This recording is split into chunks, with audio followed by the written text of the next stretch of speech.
Hey y'all, Jared Sandler here. Time now for today's Rangers game memory, and I'm going to go back to 2018, July 31st. The Rangers were in Arizona. This was the famous Haboob game. There really wasn't a whole lot to the game other than that. It was the day of the trade deadline. The Rangers traded Keone Kela. On that day, they also traded Jake Diekman to the Diamondbacks. So Jake, who was in Arizona with the Rangers, just had a walk along the tunnel concourse to the other side and joined his new team, the Arizona Diamondbacks. So that was odd, but what was really odd was the Haboob. And I didn't know what a Haboob was before that time. I do have the definition. I want to make sure I get it right. A Haboob is a violent and oppressive wind blowing in summer, especially in Sudan, bringing sand from the desert. Well, especially in Sudan, also in Phoenix, certainly in Arizona, the desert that is Arizona, and it happened in a big way. And what it did, even though Chase Field is a retractable roof facility, my understanding is that the power of the Haboob outside of the building and impacting the technology around it, the satellites, it knocked us off air.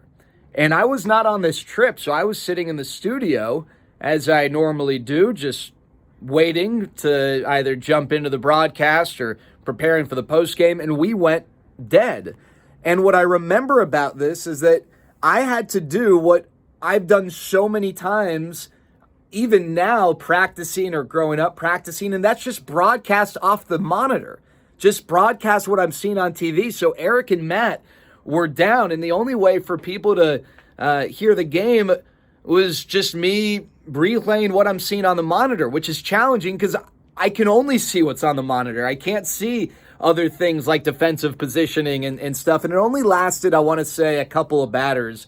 But I jumped on, we turned the mic on, I started doing play-by-play, and it was just a random, wacky experience. Like I said, I don't really remember. I'm looking at the box score. I don't remember a whole lot about the game. I just remember Jake Diekman going from one side to the next. He didn't pitch that game, but Bartolo Colon pitched for the Rangers. He got the loss. I think Bartolo was still trying to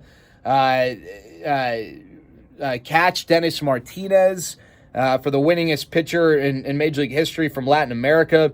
The Rangers didn't score, but again, I don't really remember a whole lot about the game other than the Haboob and what took place because of it. Again, the Rangers lost that game 6-0, so that is my Rangers game memory for today.